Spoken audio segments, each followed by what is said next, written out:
I really would like to hear, Christopher, well, tell me a little bit about your journey getting into the capital raising world, which I just love, and I just want to hear how you got into it, man.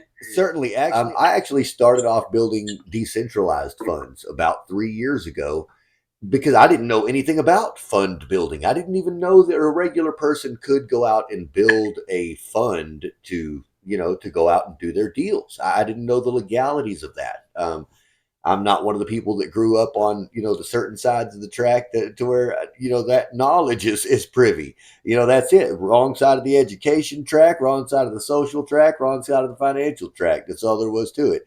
And well, I grew up in Nowhereville, USA, tiny little town in West Texas, little oil field community, and graduating class of 28 people. Right. Yeah, So in truth, excuse me. I can hear your southern accent. I love it, man. Yeah, so that's what it is, and just it was a lack of opportunity.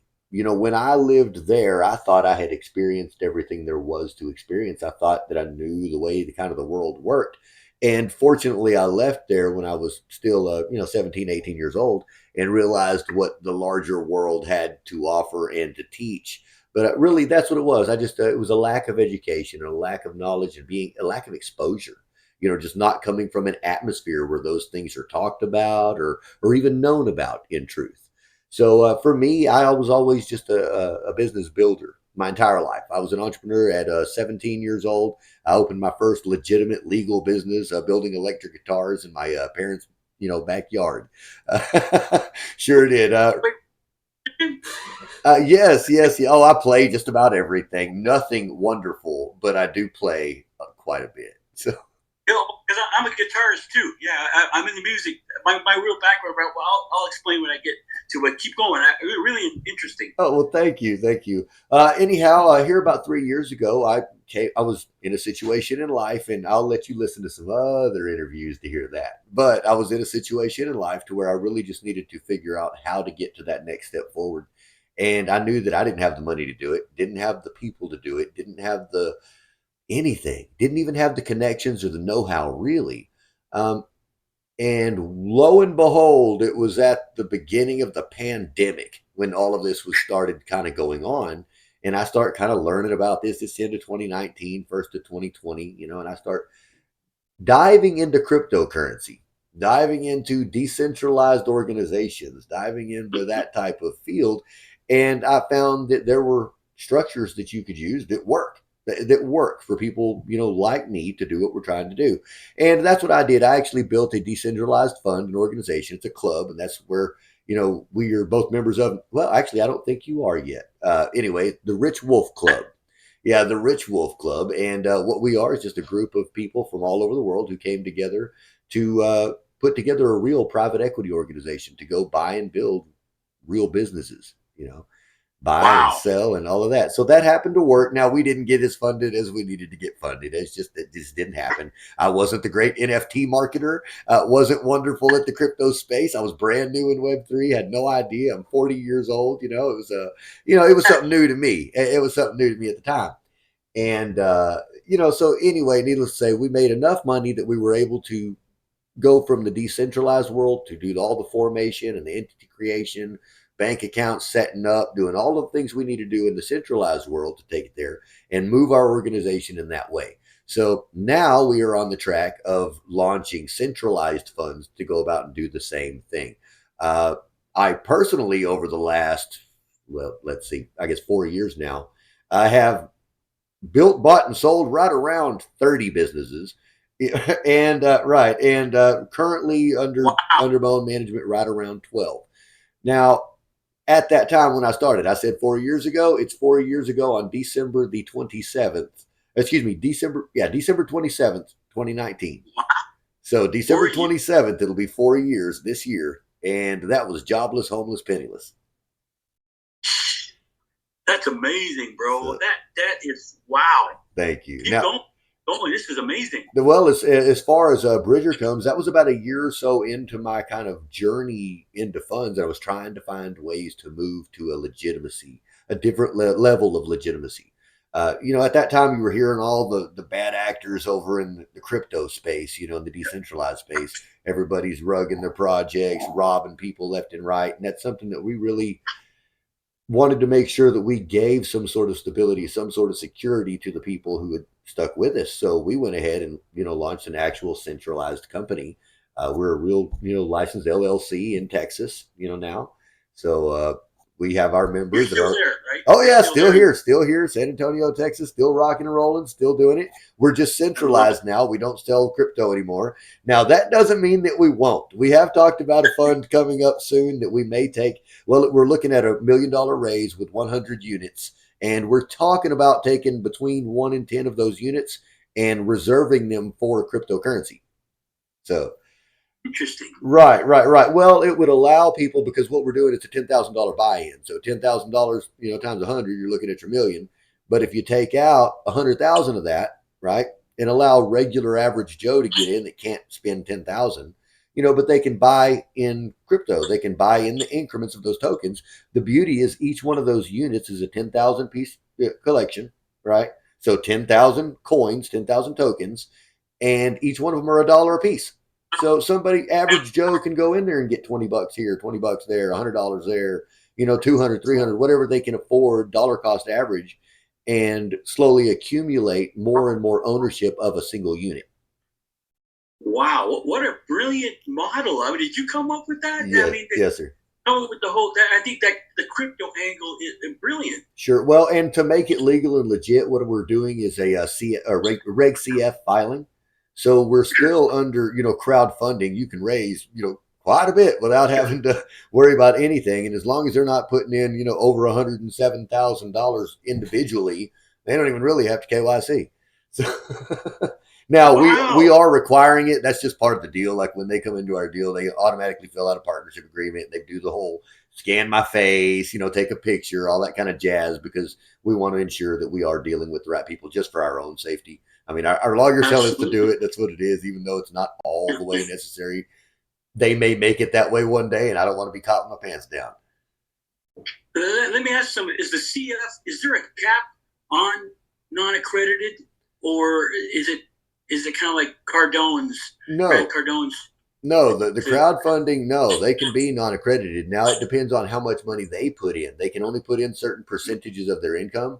So there's a breakdown on that, and I Okay. Oh, can't. But wonderful! I yes, there see. is. As a matter of fact, you can just Google that one, and it will tell you all of the eligibility Okay. No, I'm going to requirements. do that. Yeah, I eligibility know that. requirements. And I just know this because I was actually writing up our PPM and all of our partnership agreements and everything Sure. just the other day, Absolutely. and so I was having to go over the breakdown because I've never launched a CF fund ever. That this is the first time for a Reg CF. I wanted to make sure that everything going in the paperwork was correct before I take it to my attorney and let him do it. Hey, Right. that's one thing. The beauty of doing it a time or two, it only costs you a lot of money the first time.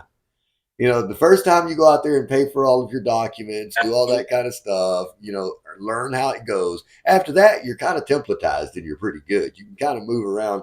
But this is a new filing for me. So there again, I'm back in that situation of, okay, back to not square one. You can use most of the stuff, but there's a few things that are different. Now, in truth, most of it's more lenient. So, it works. Mhm. Yeah, it works better. It works better. So the only thing now is we're still looking at two different platforms, and we're not sure exactly which platform we're at. But we're not starting the offering until January 1st, so we got a couple of weeks before we actually decide on which one we want to go with. Besides, we're not paying anybody till January 1st anyway. First of the year. I love that, man. So, So so have you worked with the reg D B's and C's before? Or just this, D, just yeah. D and A, D, D and A. okay, Right, gotcha. Reg right. D. Now, not my own funds. I've been helping other people with funds, looking at their filings and working on things like that. But this will be my first one to do that's actually centralized fund. Now, we did do when we first moved from the decentralized world. We did. There was about probably 6 or 7 of us total that went all the way. They still had money to put in. I mean, people that don't have anything else put in, they're just part of the organization, but they can't really go and contribute to a large pool of money, liquidity. So what we ended up doing was we kind of did a little syndication just to get some stuff going, and that's how we bought a couple of our little small things. But they were things that we picked up for $12,000 to $25,000. I mean, they were little bitty things that just rolled a few things over, and then we started a another company that does. It's a debt fund, I guess, is what you would say. It was a real estate lending fund, so we do transactional lending to real estate, flippers Hard and money. wholesalers Yeah, and okay. well, yeah, but it's just transactional. So we only do like EMD, double closures, things like that. So it's totally Okay. basically risk free, and you get your money back in anywhere from 10 to 17 days for the most part. Every now and then when there's a I mess guess. up, yeah, when there's a mess up, it might take you 45 days at the most, but you're doubling, you're tripling your money on that every time. So Yeah, that's beautiful. to a program that I'm part of the sub two community with Pace Morby, and he does what's called the Gator method. It kind Yep. of sounds similar. Same thing. Same exact thing. You know, Same exact thing. I mean, that just method's been under around for a your white long. lady, kind of do it your own way. Well, that's what he did. That's what he did. I mean, this has been That's going on for a true. long time. He didn't come up with that. He put a name on it and said, "Hey, let's come out with a marketing campaign and call it XYZ," which is awesome. And to tell you the truth, I have watched all of that material too, man, and it's gold. Yeah, it's gold, man. I mean, Oh yeah. everything that dude puts out is good. Uh, one of these days, when I venture more into the real estate world itself, I'll probably try to do something with him, something with one of his programs or something. But right now, I pretty well stick with business acquisition. That's what I do. It's That a was now. yeah, How many people do you have on the GP side? You said six of you guys or seven of you? not anymore. No, that was a syndication that we did originally. No, right now there's three of us. That's it. Bam. Okay. Yeah, there's three partners that went in together, and really only one person put any money in. I'll put it that way. The other two people, and I wasn't one of them. I wasn't one of them. Well, you Well, know what? If you look at the first 2 years of running the other fund and doing everything that I was doing and everything being for free, yeah, I contributed quite a bit. But the point was, is I had already built up a little track record of success doing what I was doing. I put together the plan. I understand the compliance. I'm the one that does that part of it, the organizational part. Uh, we had another one that was financial funding, just straight up. She says, "Hey, I want to do something with you. It looks like you're moving in the right direction. This is what I've got to do. What can we do together?" So I figured out a way for us to do together. And then we have our direction of operations or our director of operations who kind of handles all the wow. medial stuff, make sure that we have everything lined out, throughout the day. All the programs are lined out. See, we also have a Discord server that's a private community as well. And that's what I Nice. was thinking. I thought I had invited you over there at one point. I try not to invite too many people, especially when I meet them at other places, it's just not. You just don't do that. You just No, don't go somewhere else and that's invite them right. over. I But like what you said. You had made a comment that you're the type that I've got to see people face to face. I've got to know that they're real. And I'm the same way, you know what I sure, mean? And just trying to get, but this is really intriguing. I'm kind of in your boat. I've got, what do they say with entrepreneurs? You got 3 points. You either got the hustle, the knowledge, and the money, right? So they usually get two of them. I'm the guy that's got the knowledge and the hustle. I ain't got the cash. Right? So me that's what too. I'll bring to the table. Me What too. you're saying is bringing me value. Yeah. Well, we're the same guy. As far as that goes, we are exactly in that same situation. I didn't have anything. Like I said, I started off $0, 0 cents. Now, right now, we're comfortable. I'll put it that way. We're all right. Nothing fancy. No fancy vehicle. No fancy house. But nice vehicle, nice house. You know, stuff like that. Work is good. Like freedom of life is better than it was. I'm happy as far as that goes. As far as having exorbitant amounts of money, no, none of that kind of stuff. We're still working on it, getting there every day too. But hell, I was homeless 4 years ago. So like less than 4 years ago, Wow. like literally sleeping in a pasture, like homeless. Like yeah. That is amazing. So yeah, I think that's a pretty good recovery on that. So No, that's amazing. So what's your ultimate end game? Like oh I have in my wall, it's written 1 billion in AUM for multifamily. That's the space I'm kind of. I was just curious, what's your end game oh that'll help you? You know what? I don't believe that there is one. There's a whole lot of goals that I've got in succession. Like the next thing is I'm fixing to become a king. Hmm, Yeah,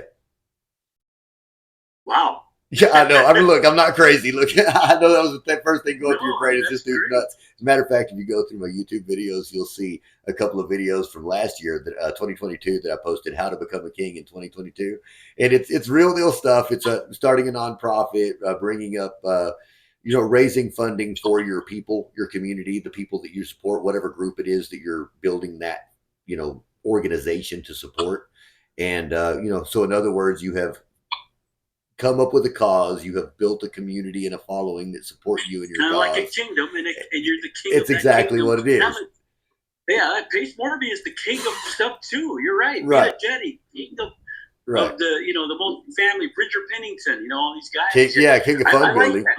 So right. Well, mine, That's some great thinking. Oh man. yes. Well, You're a actually, it very goes a little deeper. We have a cultural thing that goes on here, in a local cultural event, lasts about 2 weeks here in San Antonio, called Fiesta. And originally, the city was founded by a bunch of different little provinces that came from different places, all came together, and the little figureheads of each one, the different little races and groups and cliques and whatnot, came together and said, "Hey, we really need to get some funding so that we can put together this city, so that we can make sure that our city thrives and survives, and not just takes and amen. takes and takes." So they put together, I mean, and look, Mexicans like to party. I'll tell you right now. So that's what they did. They said, "Look, we're going to call it Fiesta. It lasts 2 weeks long." And all of the business owners are the ones who put it on. They sponsor it, right? They sponsor Smart, galas, smart. oh yeah, they sponsor galas, events, markets, big sales of all kind of stuff, and all of your little local vendors do it. And the proceeds that are happening during that time period all go towards a certain local charity, and it has to be a local charity that it's only local. So your money doesn't go out of state. Your money doesn't go, I to some love it. other place. It's local, right?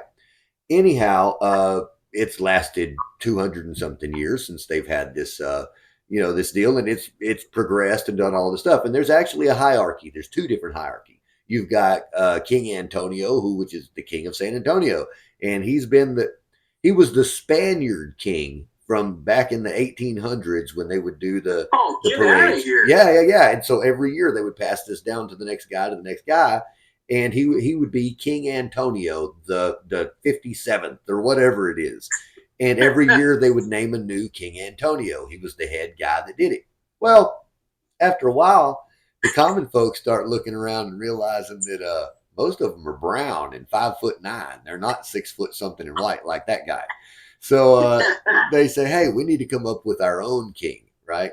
And what they did Yes. is they came out with Rafael, right? The ugly king. Yeah, he's the short brown one.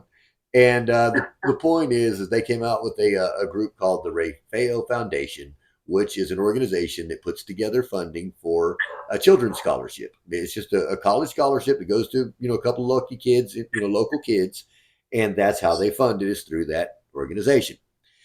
Well, these two are the kings of Fiesta. For 2 weeks, they're going to all these big deals. I mean, they're covered in the media. And let me tell you, I don't know what kind of man you are. Look, I'm one that's honest. I don't like to lie. I'm not an egotistical person that's going to make myself feel one way or another. I have been in the presence of other men who are greater than myself. That's what it is. And there are times when you're in the presence of those people, you can either be jealous, or you can be in admiration or admiration, right? And I remember thinking to myself when I was in this group of people, because I happened to be in one of those events where everybody's at, and I've got this king and this king and the entire royal court, and I'm standing here talking to everyone, and I feel like I'm supposed to be part of this. I am supposed to be part of this. And I had to look at myself and wonder why I wasn't part of it, right? Was it something in my lifestyle? Was it something in my circle? What was it? So I just said, "Hey, if you don't know, ask." And I went to the King Antonio himself, and it was him and his number one captain of the guard. And I said, "How do I become one of you? How do I do what you do?" But their organization, by the way, raises money for local children's organizations, only children's organizations. So to me, that was something I could get behind. I could raise money for kids, abused kids and all kinds of craziness, autistic kids and kids with deformities. I mean, there's all kinds of things that they raise them for, but it's only local and it's only children. So to me, that was something respectable. I could do that. I could work my way and one day be King Antonio doing that.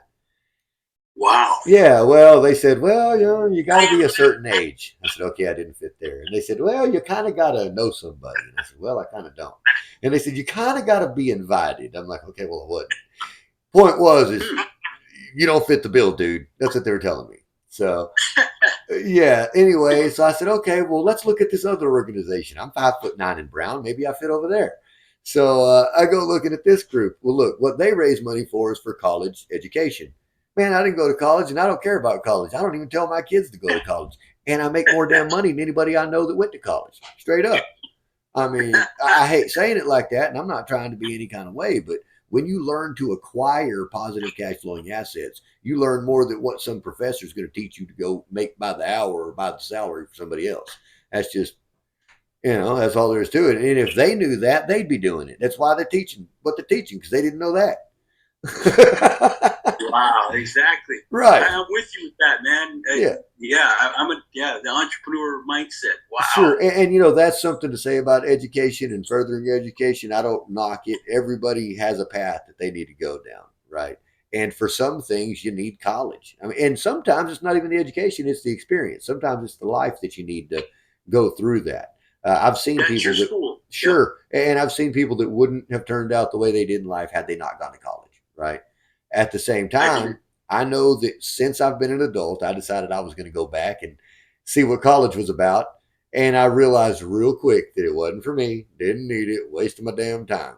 So, yeah, I got out while the getting was good and said, I don't need another semester of this. This is enough. I've done enough. That's garbage. Yeah. Right. No, So, I took the same approach with I have 3 sons, and they went to college. He said, "You guys can. What do you think, Dad? You can do it." Me personally, I don't believe in it. But anyway, long story short, they dropped out because they said the same thing that I saw. I'm getting nothing out of this. sure. And but anyway, it's like you said, it's a path for people, not necessarily mine, and my Certainly. 2 sons. It's not theirs either. But thank you. This is so awesome, brother. I'm getting so much. So, are you Hispanic? Is that your I'm last half. name, Day? I'm half white, half Hispanic. Nice. Yeah. Is there a specific country? Is it Mexican? Is it Texas. another Honduras or Texas. Texas? Texas. Tex-Mex, okay. Texas before Texas was Texas. That's right. Okay. So it sounds like you have relations. You're there with your generations. Well, I'm not. Where I'm at, I actually live on the total opposite side of the state from where I grew up and my family and everything else. But yes, Okay. but I'm still here, still in the same state, and I've been in this area for probably close to 20 years. So, but I mean, this is it now. But I grew up in a tiny little place. Now, right now, I actually do live back in the country. I live about 45 minutes to an hour north of San Antonio because I didn't want to do the country life anymore. And I happened to come into some property and, a decent little place. And I said, I might as well do that. And we've been out here for the last 2 years. So, yeah. Wow. So it took 2 years from sleeping in a sleeping bag on the other side of, of a fence to, 2-story house, swimming pool, 7 acres of land. Yeah. This is so amazing. I mean, my background is music. So I came up in the ranks. I'm a first generation immigrant from the islands of Tonga. So I'm Polynesian from the Tonga. Awesome. But my great grandparents were entrepreneurs, came to the islands back in the 1880s. That's how I got my last name, Wolfgramm. Love the name. I wondered if it was real. Yeah, and so they were entrepreneurs, back then, and so my parents, I'm the oldest of 17 kids, and then my dad and mom came here, and this is back when I was about 8 years old. My dad saw the Jackson 5 on the TV, wow, and he said, "Dude, I need my family to be a band too." Next thing you know, I come back from school. I was like in 7th grade. And I come in, my dad bought a drums, guitar, bass, and said, okay, family, we're starting a band. And I said, what? Dad, none of us know how to play this. I don't care. Turn the radio on and learn. You know what I mean? So that's how we learned, man. We didn't have money for lessons. Long story short, we ended up landing and this took us 7 years of traveling, and we wound up signing with MCA Records, a $4 million deal, and now, so we had 8 top 10 Billboard hits. My band was we got a Grammy nomination. If you Google my band, it's called the Jets. The Jets, Jetts, or one T? One T. Okay. Yeah, look up the Jets. You Google it, you'll see all our radio stations are still playing our song. I mean, I was taking a shit at the 7-Eleven. I said, "Whoa, our song just came on on the Muzak." Love like, it. What? That's so cool, it's man. It's been a blessing, man. It's been a trip. And then, of course, COVID hit, and then we have a show. So if you ever come to Vegas, let me know, man. I'll have you come up and see my show. Awesome. But there's COVID hit, and they shut down the Strip, bro. Sure. And then I have a good friend. He's a world champion grappler. He goes, "Leroy, why don't you get into real estate?" And I said, "Damn, I don't know a damn effing thing about real estate." Sure. And he goes, "Well, just try it." Long story short, I get into it, and that's when I kind of joined the whole, Pace Morby and all this whole thing. And then I segued into Venus Jetty, the one that, she just hit $1 billion, and then that introduced me to Bridger Pennington, sure, which said, and then Pace was telling us that the most important skill set you guys got to learn, guys, is to learn how to raise capital. And so I took it upon myself, to jump into space, and after hearing your journey, man, and how you went with the crypto and what you're doing, that's amazing, brother. And I realized people like us can do it, man. Sure. Us. I'm a little guy, Now, have you done any capital raising yet?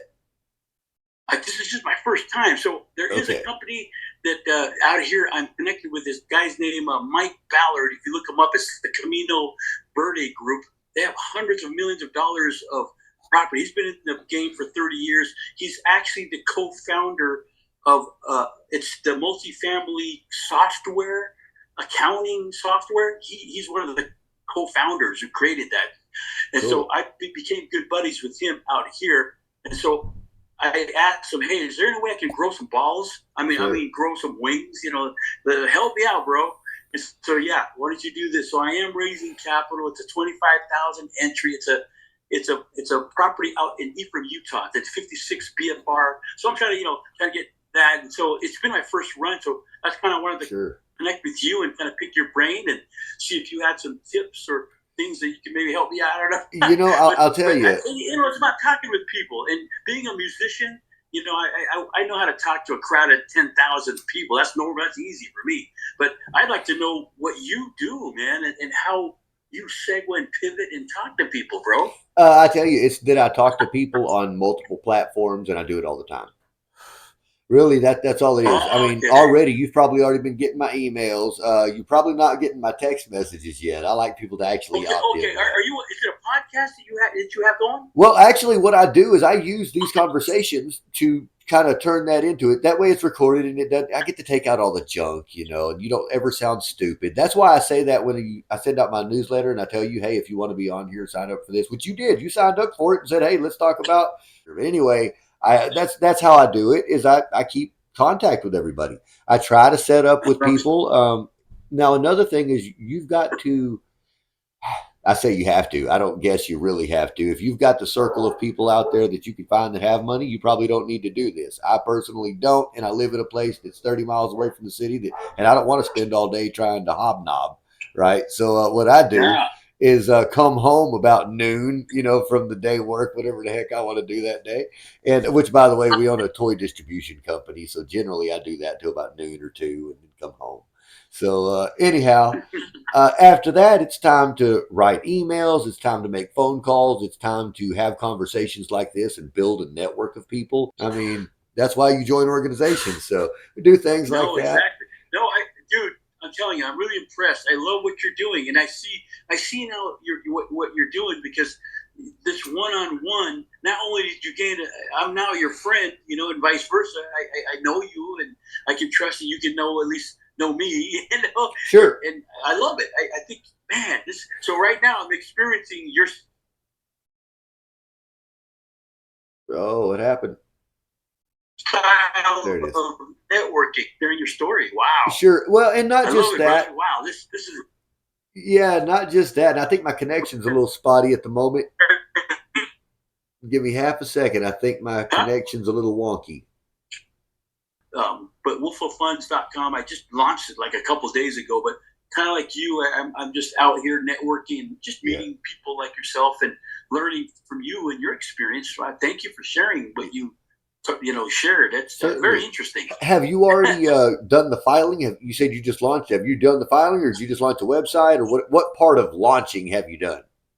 Okay, I launched the website, kind of using that. You just build it and they'll come. Yeah, yeah. but but I do have another friend of mine that's negotiating. He's a huge investor, sorry, institutional investor, and he's telling me if I come up with the plans and come up with the business and the website, get everything kind of into par, he may want to drop 70 to 100 million into my thing. Is oh hell, are you serious? Beautiful. So I'll give it a shot. I don't know if it's bullshit or Sure. whatever, but that's Okay. what.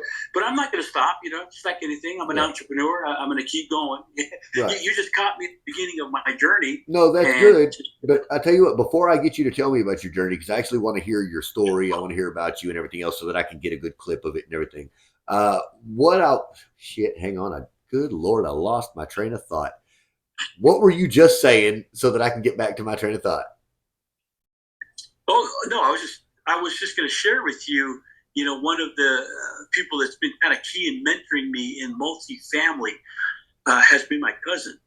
Ah, And his name's Claude Wolfgramm, young kid, smart as hell. I mean, he's just um, last year, 2022, he graduated from Yale. Just wow. and he started a company called Wolfgramm Capital, and one of their first acquisitions was the Waldorf Astoria in Park City, Utah, and he bought that mother for $100 million. Wow. I was really impressed because CoStar actually did a whole article on him, and I'll send it to you. So And did he raise the capital? I mean, that wasn't his money. He raised it. yep, he was able to raise the capital. Beautiful. He got together. He has an uncle that's an attorney that came in, and his dad, he was also involved in hospitality. He worked for the Disney Hilton out there in California. He grew up literally in hotel rooms because his dad would manage the front desk, and his background was that's kind of how he got into it, right? Sure. It's the multifamily space in hospitality. And then, of course, when they were able to do that all cash deal, it was amazing. And he literally broke down the deal to me. I mean, he sent me some things and said, this is what we did. It was a 70-30, got the DSCR loan. They only had to raise 10% of the raise, which is, 3 million. And then the 27 million, they raised the rest of the 27 mil. And they were able to pull it off. Right now, as to date, they bought the property across the street. I think there's 1, 2, 3, 4, 5, 6 other hotels that they purchased. So they're about 300 million right now in AUMs. And so I was very blessed. I gave him a call. Hey, bro, how did you do it? Break it down, man. Sure. Share with me, brother. And so he was very kind to kind of mentor me. And that in turn, specifically with a thesis to purchase multifamily C class, B class value adds. I wanted to go in that space versus hospitality that he was doing. Sure. I didn't want to compete with him. He said, yeah, get into the apartment complex. Excellent. And then that's where I learned the waterfall model, right? Understanding, the American versus the European model fall and just how the GP and LP, how that all works. And then my cousin telling me, one thing that he told me, and the way I'm structuring my company, I'm literally mirroring his company. Ah, okay. So some of the great nuggets, and I'm happy to share this value with you in terms of the returns. So I noticed as I was been studying this multifamily space with investors the last year and a half, I've noticed that. Yes, and I got into that about a year and a half ago. Got really super excited, especially when I was speaking to, Vina Jetty. She brought up a great point that stuck with my brain. She goes, a lot of people, this may sound counterintuitive, but they say start with a quad, start with a duplex, or that. But the problem is if you start small, and she gave a great example. If you get a duplex and one of your people don't show up for rent, you just lost overnight 50%, right? That's right. If it's a triplex and one goes out, you lost 33% overnight. Yeah. If it's a quad, that's 25%. So, but what if you got 250 units and you got maybe 5 or 10 of those missing? That's not going to really get that. Now it's like you're 6%, right? Sure. Versus the 25%. That's right. And I said, so what her point is, you can start big. And she said it's actually easier because especially for you newbies. She goes, I wish someone had told me I could jump up to 250 overnight than spending 10 years trying to build a single family house portfolio. F that. I mean, I'm too old, bro. I don't got that kind of time. That's right. So I said, dude, I'm going to go with that fast. Everything's about speed in our industry, right? That's with entrepreneurs. That's it. That's exactly why that's why I do acquisition. Same exact thing. They say that 90% of millionaires are made in real estate. Speedy Gonzalez they get the worm, That's it. Yeah, real estate. So I took it upon myself. Yeah. And so I took it upon myself to learn how to underwrite. So I took a few courses, T12s, rent rolls, and I actually love it. I didn't think I'd love that game, but man, I actually created my own calculator models, sure. And following a bunch of people, and then so I realized that the leverage game of getting DSCR loans, they don't look at me as the person. They look at the asset. If the asset can sustain itself, that's where the banks will give you. 70 million. Yes, they'll do it. That's right. they don't care about me. They care about the asset. That's right. And so that's what my cousin was saying. You know what I mean? You leverage the asset itself. And this is why multifamily is so exciting to me. They tell me in all of the class assets, multifamily has the highest Sharpe ratio, which gives you the highest return, sure. Highest risk-adjusted returns for your money, right? Because it's solid. I don't care what industry you're in. It's predictable, right? It's 5%, even on the low, 5% every year.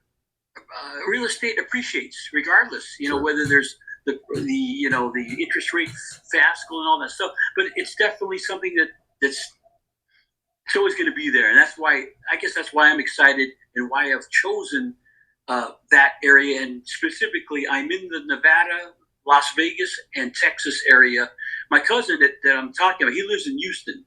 Sure. And then Vita Jetty lives in, so I'm the two markets I'm going to kind of try to master is Texas and Nevada.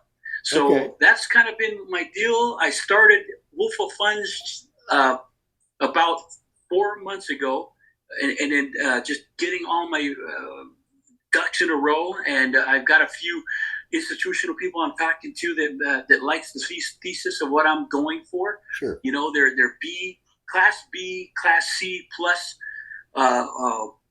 properties, 100 to 400 units. These are value adds. Right. So, Leroy, can you give us a full description and breakdown of your investment fund? What is it that you're investing into? What is the financial projection? And how would somebody get involved and get in touch with you to do that? Should they decide to invest with you? What is the name of your fund, as a matter of fact? Well, the name of my company that I just launched is wolfafunds.com. That's the website and the name of the company. It's actually my last name and my wife's name put together. Her maiden name is Fa. My name is Wolfgramm. We just shortened it to Wolfa. And so it is a family business, and I want my sons. It's the goal is to create generational wealth, but to give great returns to the investor on this journey with us. And so we are a vertically integrated company. That's one of the things that I have a cousin that bought the Waldorf Astoria. He's been a great mentor, and he's able to give out targeted 26% returns. Wow. IRRs, and I thought that was very bold. And I said, how the hell are you doing that? And the two words he told me is it's vertical integration, man. the more you can deploy that in your organization, the more returns you Sure. have available to, share that with your LPs. And I just thought that was intriguing. And so I'm kind of following that same kind of model and doing the same thing. Uh, really, if you think about it, it's having in-house servicing versus outsourcing, which Sure. is going to be a lot more expensive. Where if you have everything in-house, now you've got a better price point, and your expenses are lower, and you're literally paying, like say example, a property management company that you own. You're paying their what Right. 12%, but it's coming back into your pocket Sure. at the end of the day after you take care. So I think that's a brilliant structure that my cousin was alluding to, and so I'm trying to follow those same steps. We are new, and hopefully by the second quarter of 2024, third, I will be able to uh, get some offerings out there. But I am just starting out. I just wanted to at least be transparent on that part, Sure. and just excited to really get into this. Our thesis and our main fund mandate is to purchase multi-family properties, 150 to 400 units. We are going for diamonds in the rough, B-class assets that we can do value adds to increase and deploy forced appreciation and sell that puppy 5 years down the line for a profit. Excellent. And so that everyone can and we will deploy monthly distributions, unlike some people that will do the quarterlies. I think right. I like the monthly, and I think that will be great. I will also be happy to deploy an 8% ref, okay, and we can do a 70-30 waterfall. We can get the details, and and if I'm able to prove that I can get up to that, let's say we pass 22%, let's add in a home run hurdle, and then we can do 45-55. You know what I mean? Sure. At least I'm in alignment, to prove myself and to get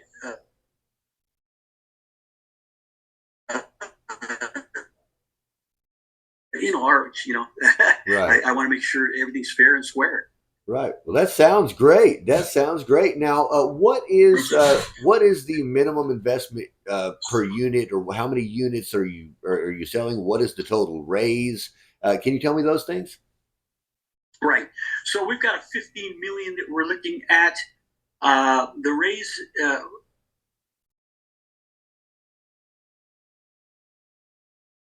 Meeting. It's 25,000 to come in on this. It's a pretty. We set the parameters a little low. It is a 56 townhome development in the beautiful town of Wolfgramm, Utah. It's okay. About an hour south of Silicon Slopes. Just look that up. You can Google it. It's a great. They have the Adobe headquarters there, a bunch of tech companies, but we have a few companies that may open up some headquarter properties in this beautiful city of Wolfgramm. So it's one of the opportunities that I've got on the table. I've also forged some great relationships. There's another company called the Camino Verde Group with Mr. Mike Ballard that I'm working with.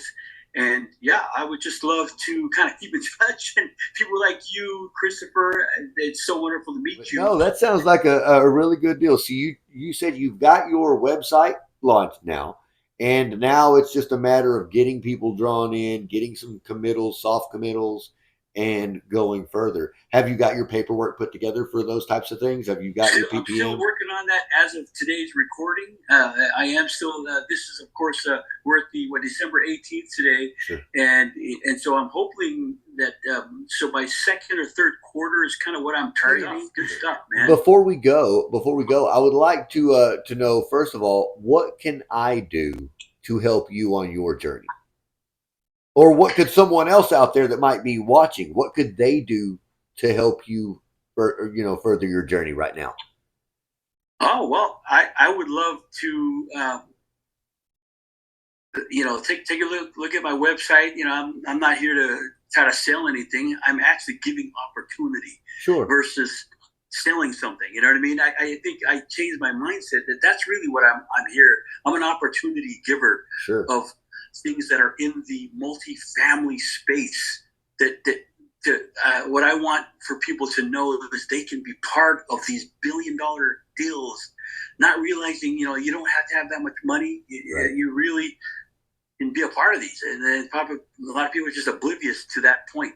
That's that right. They can own big, large amounts of multifamily, which just enjoys the highest Sharpe ratio, the best return on your capital. You know what I mean? Sure. So I guess that's what I would want. I want opportunities to be given to people so they can have a good life and be able to do what they really want with their families, with their time. Being that I'm 58, I'm a lot older, and so my perspective of life, I'm not doing this for the bling or for the cash. Certainly. That's not my motivator. My motivator is how can I engage in good causes and make an impact within my fellow mankind, my brothers and sisters around the world. That's it. And so I'm a believer, and I believe in God. I believe in Jesus Christ, and I'm here to help further the cause of goodness. Well, thank you very much for that. Now, I'll tell you what I'm going to do. If you have any of your documentation, put together at all, or as you get it, be sure and send it over. The link to your website, I'm going to go ahead and post in my oh wow! In my personal community. Well, we do the same thing. We're deals where people can go and look and see other investment opportunities, and my community is built of a lot of small time investors who a lot of them just like to look through different prospectuses and theses and whatnot just to understand what they're supposed to look like and what is so really it helps get exposure to what you're doing. A lot of times people will say, hey, that looks like an opportunity for me. I may not want to go down my own deal here, but it may make sense for me to go put a little over here. So there's a lot of things that that could come from it. Now, whether it does or not, that's up to the community to kind of do what they do. But I try to provide at least something. You got to think this is going to be out there as an audio podcast. Basically, you'll see this on YouTube in segments, or not in whole, but in segments, or a good little version of it. And then there will be links in my own community where people can come and click to check out your opportunity. That's really what I like to do is I like to showcase what other people are building. I want to do follow-ups with it. Sure. Oh yeah, I want to do follow-ups with you too. This isn't the last conversation. I want to know how this goes. I want to know I want to know the problems you have. I want to know the successes that you have. I want to know the questions that you have. Like you're doing this for the first time too, right? You're 58 years old. There's going to be questions that you come through just in life that, hey, what am I supposed to do about this? Or I wonder what the public thinks about XYZ, or man, should I tell the public XYZ? I mean, there's so many things. I understand. And that's what these types of conversations are for. Now, don't worry, not all of that has to end up on the air. but it is good to have them and to build those relationships. Two things. If I could introduce you to two people, who would they be? Geez, man. Or two types, like two different businesses, two different types of. I would in business world, or sure, like to network with somebody that could get you in contact with somebody else. I'd love to have a chat with Elon Musk, Trump. I'd love to talk to those two. Okay, are there any industry specifics, like you're looking for other fund managers to talk to, or maybe you're looking for somebody in securities law, or maybe there's somebody. There is one. Yeah, since you brought that up, Rob Beardsley of Lone Star Capital. I'd love. Rob Beardsley of Lone Star Capital.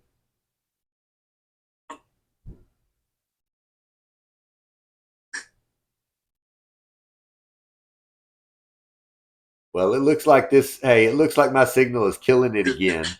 I'm going to go ahead and say thank you for your time, Leroy.